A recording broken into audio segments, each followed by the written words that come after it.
All right, welcome back to the Alec Lewis Show. I am your host, Alec Lewis, recording on Saturday morning, August 23rd.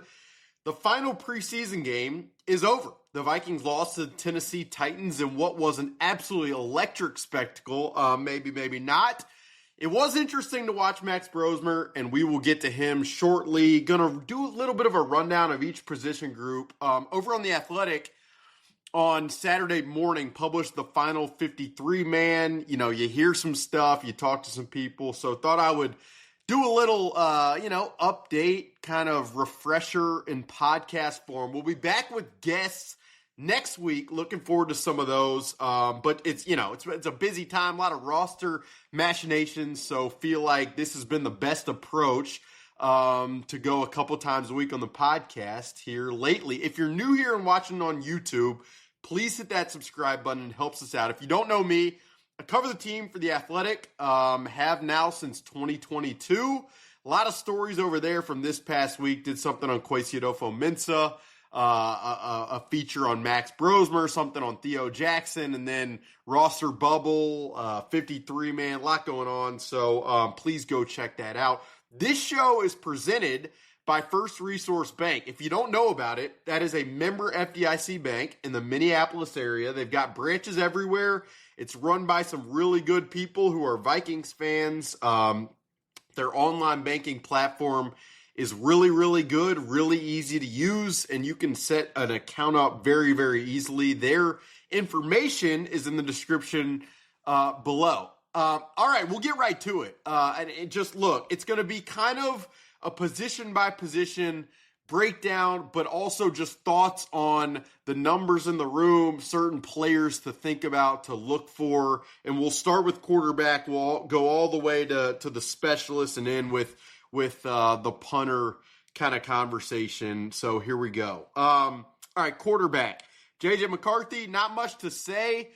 It is interesting that he only played, I believe it was, the first preseason. No, I know it was the first preseason game. They had a lot of work in the joint practices, and that was always kind of the plan. But you see other starters around the league playing, so kind of interesting that's the approach the Vikings have taken. But it's very thoughtful. Kevin O'Connell's intentional with it. So it'll be kind of interesting over the next couple weeks.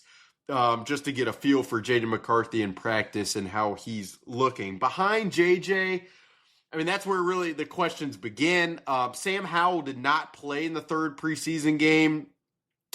He took a lot of reps with the number 2 team in practice. So if he does make this roster, the arm talent is there. There's no question about that. You've seen that.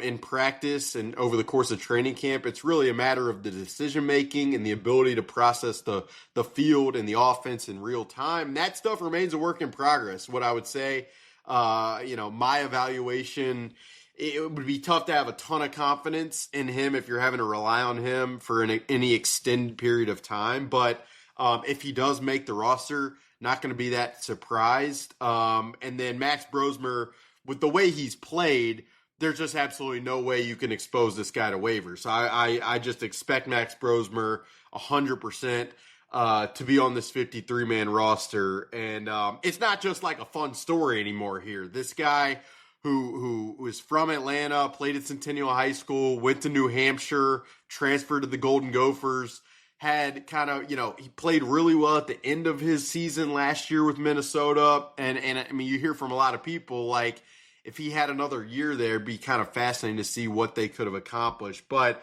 it's the anticipation. He played with the third-team offense on Friday night and did not look uncomfortable at all with Jeffrey Simmons just situated in his face.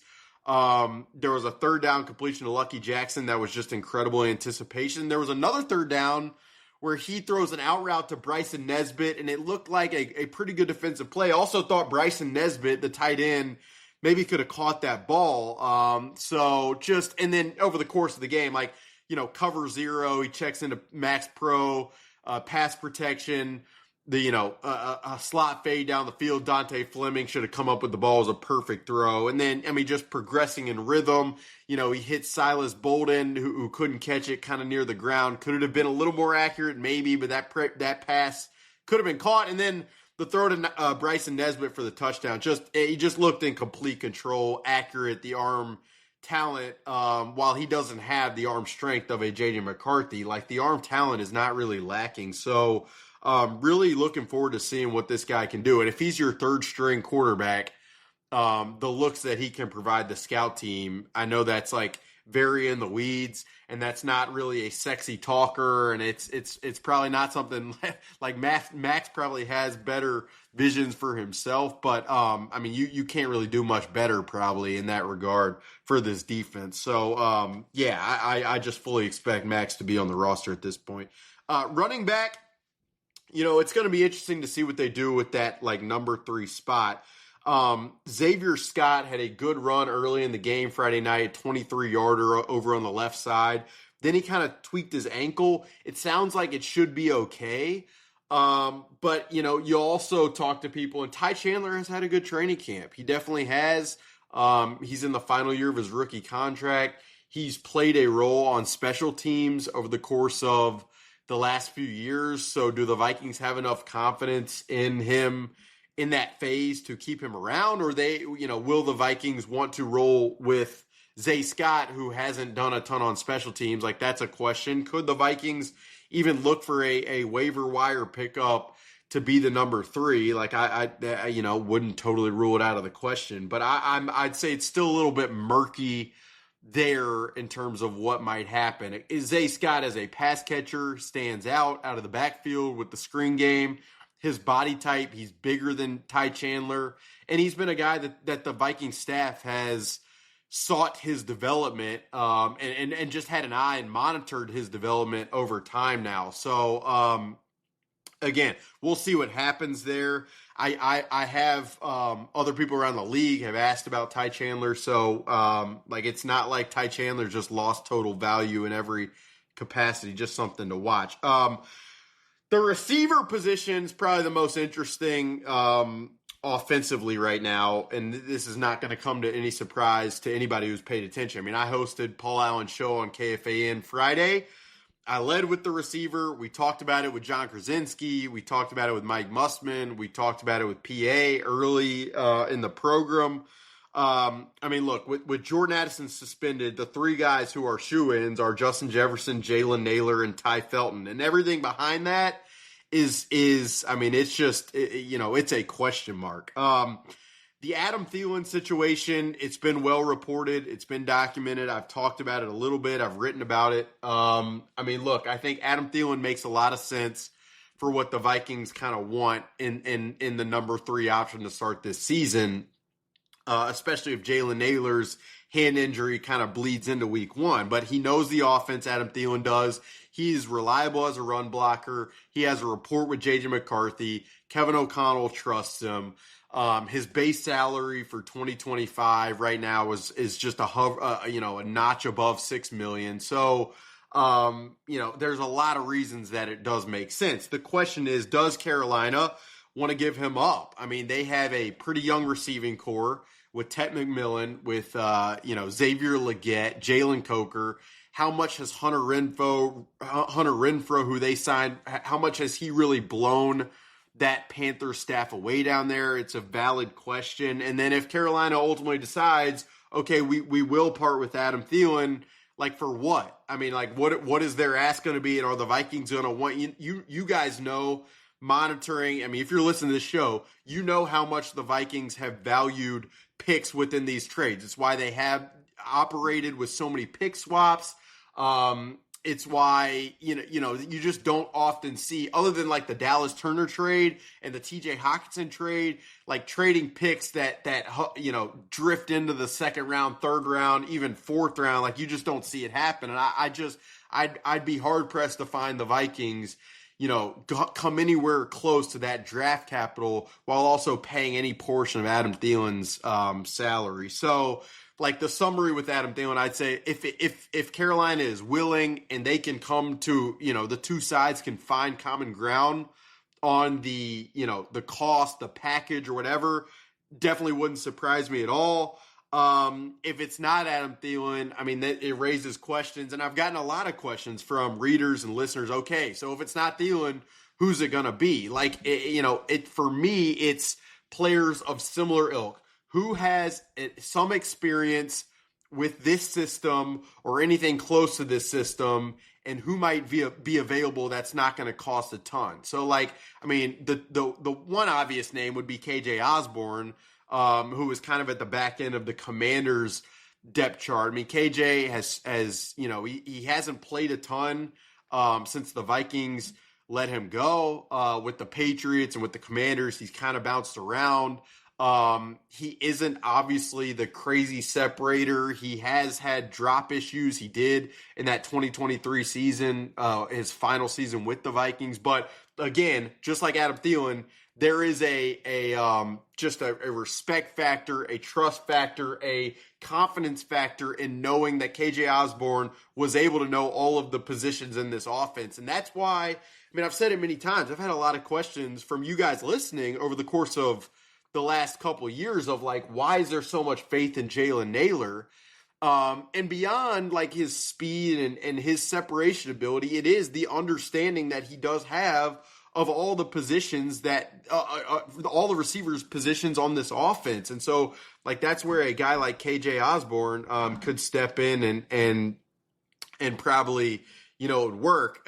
Another name that's just kind of an interesting one that I've thought a little bit about is Robert Woods. Robert Woods obviously was in Los Angeles with McVay's system and Kevin O'Connell in 2021, I believe. Let me make sure of this before I go too far. But Robert Woods in 2021 was with the Rams, caught 45 passes for 556 yards and 4 touchdowns. He is a respected run blocker in the league. As a returner, he returned punts last year for the Houston Texans. And so like that, that's kind of a crossover. He's gotten older now. He was 32 last year. He's 33, but we've talked about Adam Thielen, who just turned 35. And the durability stuff has definitely been a question for Robert Woods, but he's with the Steelers. He signed with the Steelers for a reason.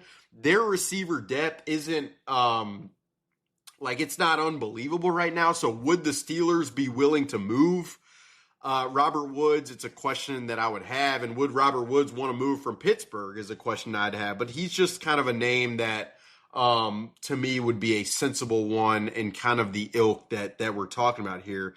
I mentioned the punt returning there, but I mean, look, Miles Price, when he's fielded the ball cleanly throughout this training camp, he's the undrafted guy from Indiana, had a lot of punt return experience in college.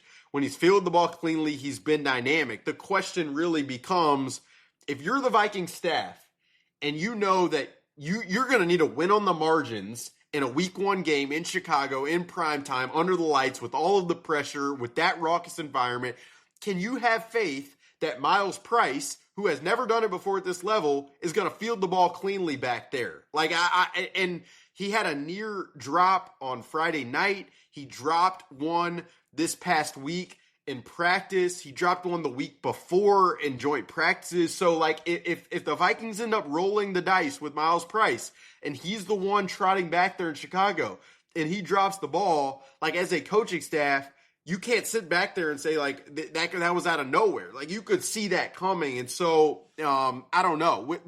With again, I've said it plenty of times. Special teams, I get it. It's not worth talking about like we talk about offense and defense.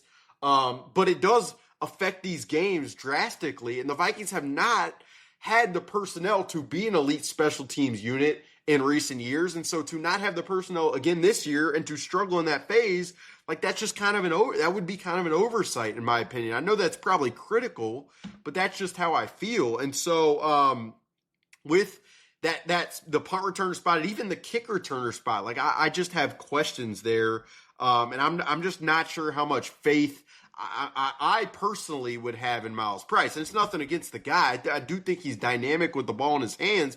Like these are just high pressure situations that require like an immense amount of just confidence. And that's, I mean, because it's the coach's jobs on the line in this kind of respect. So that's how that's where I'm at with the receiver position. Tight end. Look, I came into training camp expecting it to be a battle of, late round pick Gavin Bartholomew from Pittsburgh and then undrafted signing Ben Urasek from Stanford and Georgia. Obviously, Gavin Bartholomew, this is for the tight end 3 spot, by the way. Gavin Bartholomew, serious back injury, doesn't, make it back. So then it kind of becomes a little bit of a competition between Ben Urasek and Bryson Nesbitt, the undrafted signing from North Carolina. And Bryson Nesbitt had a really good night Friday night.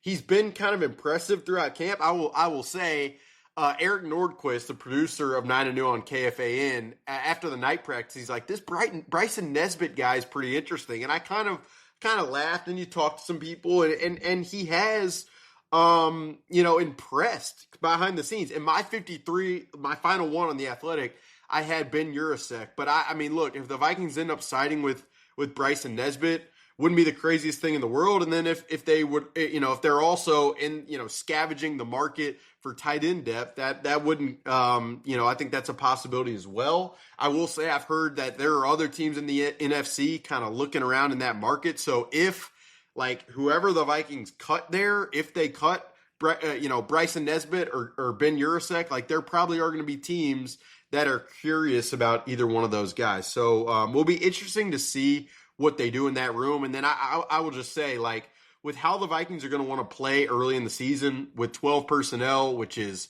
one running back, 2 tight ends, TJ Hockenson, Josh Oliver, those guys and the durability of those guys feels like it's going to be critical for this offense to kind of be what they hope it can be in terms of, establishing the run and physical identity, and then giving J.J. McCarthy a safety valve in the form of T.J. Hockenson early in the season. Those guys and durability just feels pretty critical. All right, offensive line.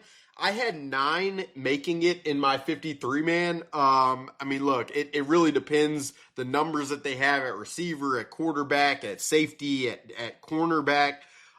Could see maybe 10 making it, and the one who maybe would make sense is Joe Huber, the undrafted signee who's had a pretty good preseason. When you have interior offensive linemen who have potential and trajectory, parting with those guys is not an easy deal. And Joe Huber had the very good fortune on Friday night of getting to go up against Jeffrey Simmons. And that was not pretty, but I mean, honestly, in terms of practice and reps and tape to look back on, that's pretty good. So, I mean, look, behind Blake Brandell and Justin School, you got Michael Juergens and Walter Rouse and Joe Huber. And do I feel great about any of those 3?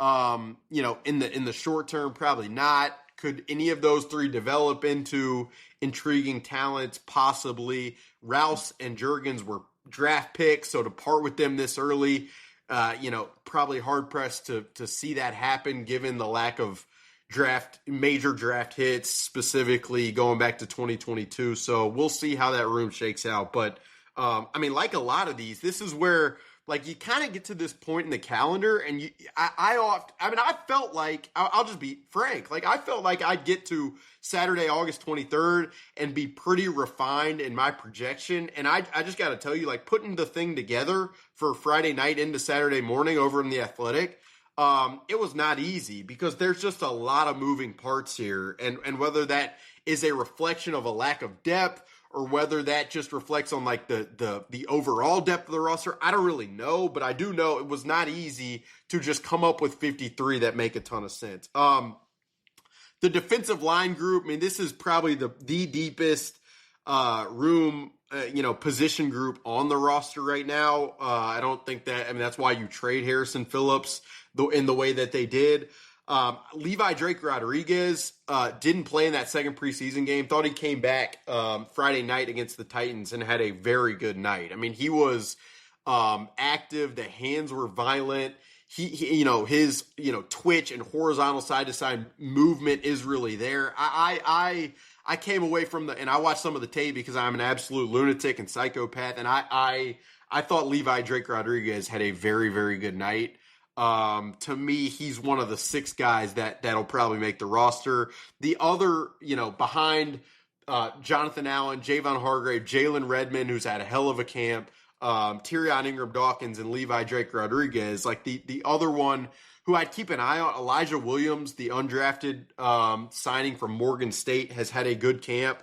He made a play on Friday night on special teams, running down there, making a tackle. I thought that was, just a sign of his athleticism. But it did sound like he kind of did something to his hamstring late in the game. How serious is that? Does that open the door for a guy like Taki Taimani, who's more of like the nose tackle, run defending type? We'll see. But yeah, I'd say, Taki, the hope would probably be, even if he's not on the 53, that you could slide him to the practice squad and potentially elevate him in instances against other teams where you need a run stopper. Linebacker, I'll say this. Did not think Kobe King had a great night Friday night. Kobe King was the 6th-round pick from Penn State, kind of the thumping linebacker, more of your like traditional decades ago type where he is a downhill kind of, punch you in the mouth. But it felt like he missed some tackles. There was an early run where Julius Chestnut, the Titans running back, got out for a considerable amount of yardage. And it looked like Kobe King got, missed his gap, kind of got sealed, excuse me. So, we'll see. Again, just to see the Vikings cut any draft picks like that, the optics of that are not going to be great. So we'll see kind of what happens. And then the linebacker depth behind a Kobe King, like, do the Vikings have enough faith in an Austin Keys or a Dorian Mossy, or that type of a Max Tooley, like that type of player to part with a guy like Kobe King so early? I would doubt it, but I do just want to underscore, like I underline, just did not think Kobe King had the greatest of nights Friday night. Cornerback, this is another spot where, if I were doing an hour-long podcast, we would spend considerable time. But, Byron Murphy Jr. and Isaiah Rodgers, you got faith in those guys. That's two cornerbacks. Behind those two, Jeff Okudah, rolled his ankle in practice last week. What is the status there? It's not something that I have clarity on right now. And then behind Jeff Okudah, none of the trio of Mekhi Blackman, Dwight McGlothern, Zamiah Vaughn, none of those three have really taken the reins for any of those depth spots. So you find yourself in a position where Jeff Okudah is already a guy.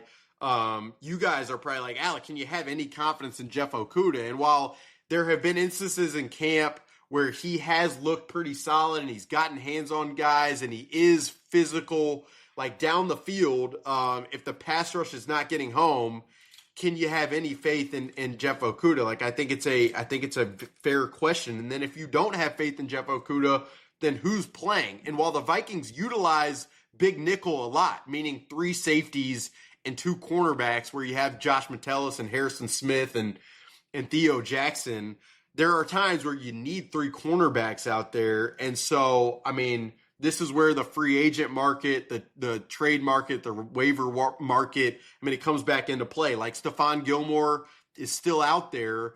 Would a Stephon Gilmore type be willing to come back and play in this defense?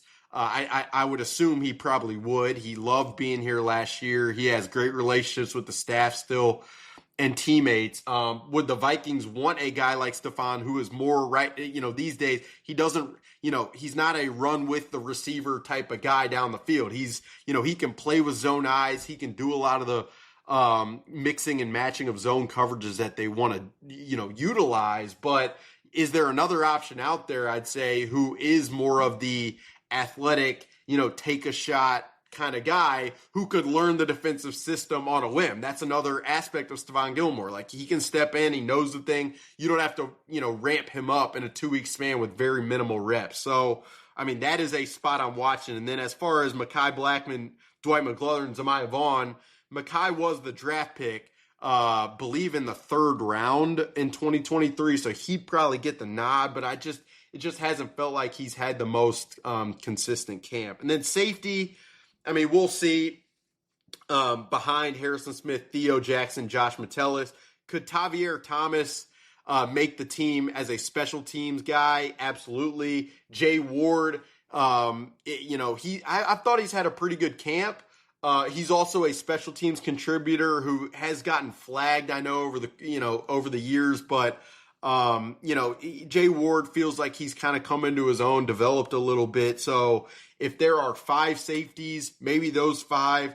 Khalif Halessi's another guy who kind of a signing who was switched to safety, who played well early in camp. If he's cut, another team might take a stab there. So we'll see how the safety room matches up. But as I go through this, like the uncertainty about all of it is kind of, that's just like, you guys might be like, is there no definitive? But these are the conversations. That's why I've written in The Athletic, like this is going to be a relentless few days because there are a lot of decisions to sort through that are just not ultimately like so refined. So that's what I'd say. And then kicker Will Reichard's fine. The couple of misses on Friday night, I attribute a lot of those to the holding. Andrew DePaula is the long snapper, and then it looks like Ryan Wright is going to be the punter again by default, and he has not punted well in training camp over the last 3 weeks. So is there a punter that's cut who you would have confidence taking a shot at,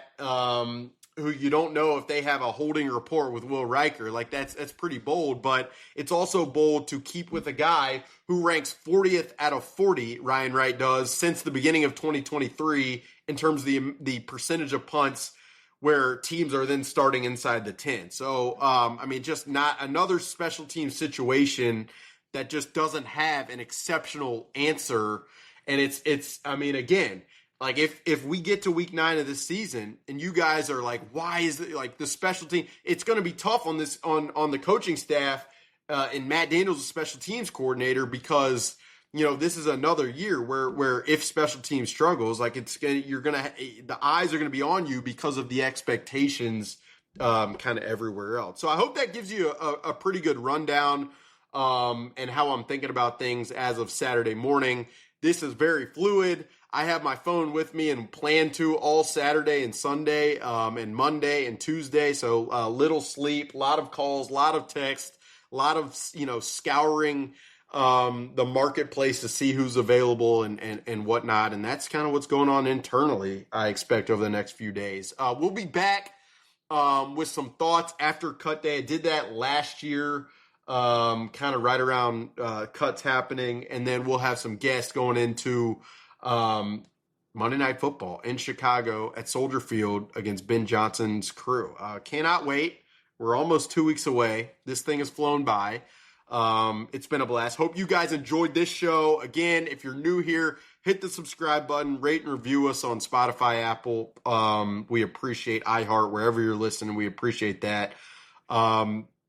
Check out a bunch of the stories and features we've had at The Athletic. There will be many more coming this upcoming week. Stay locked in. Support First Resource Bank. They are our presenting sponsor. We'll have some announcements coming up on some other stuff and a regimented plan for the season from a podcasting perspective. But that'll do it for episode 106 on a beautiful, temperature day in the Twin Cities. This is Alec Lewis signing off on episode 106 of the Alec Lewis Show. Talk to you guys very soon.